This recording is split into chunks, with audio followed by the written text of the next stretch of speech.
bilo po ovim horizontu tenkova, još kamara, ovih haubica, oklopnih sredstava, sve što je to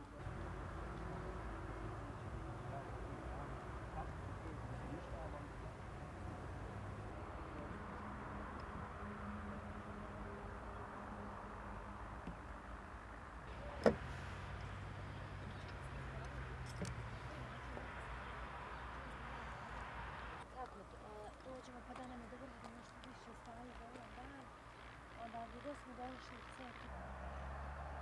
Samo nas troje, ja.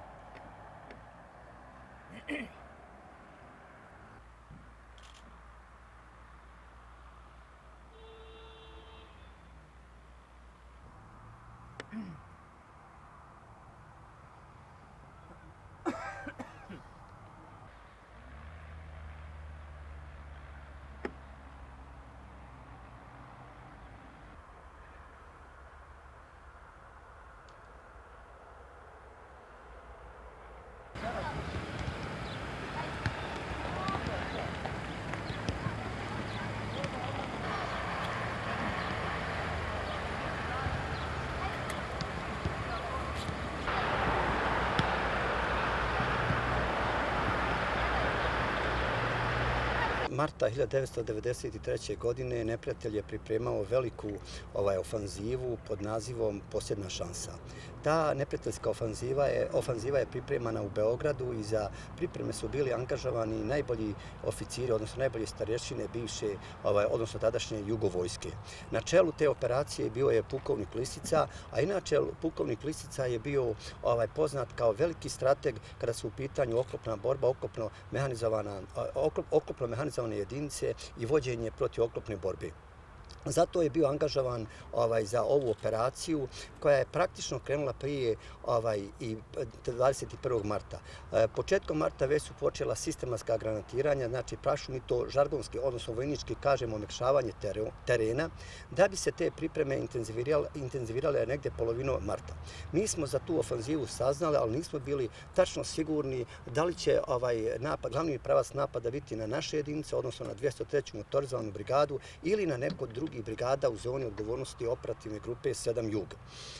Kada smo neposredno pred početak te operacije, odnosno 18. marta 1993. godine, izvanično, odnosno obavještajni podaci su govorili da ćemo mi biti glavni pravac napada, mi smo također izvršili određene pripreme i spriječili smo tada neprijateljsku namjeru da postavi pontonski most na samom ušću rijeke Usore u Bosnu. Znači, taj dan smo ga osujetili, međutim, on je vrlo brzo preorijentisao i grupisao snage na rijeci Usori u naselju Makjanovac kod stadiona i tu je uspio za jedno večer postaviti pontonski most.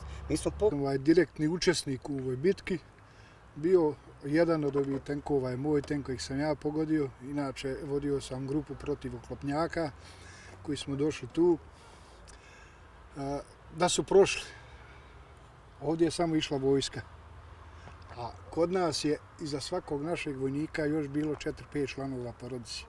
Znači, svi smo mi, ja sam u to vrijeme imao ženu, 2 djece, oca, majku. I svaki naš borac je za sobom imao familije. Znači, mi da smo ostali bez naoružanja, da smo ostali bez municije, bez svega, mi bi se s njima klali zubima, a ne bi mogli proći. Jer znamo šta se dešava kad uđe vojnik među civile, među djecu, među žene, među nejač, starije osobe, nisu mogli proći ni po koju cijenu. Dobro, oni su ovdje ostali na ovom putu. Taj dan je uništeno ovdje 6 tenkova i 3 transportera. Međutim, ovo je ovdje ostalo koje su bili u dobroj mjeri oštećeni da nisu mogli transportovati i izvući. A ovo drugo su već izvukli, vratili nazad gdje su popravili. Mještani ovdje mještani ovog mjesta Matuzići, sad općina Doboj Jug i okolnih mjesta. Pa nemam kako gledati, ja ne želim se ni sjećati tog više, jer meni je taj rat odnio dijete koje je navršavalo 17 godina. Ja sam ostao 100% invalid u tom ratu, 4 puta sam ranjavan, tako da ništa me lijepo ne veže za njih.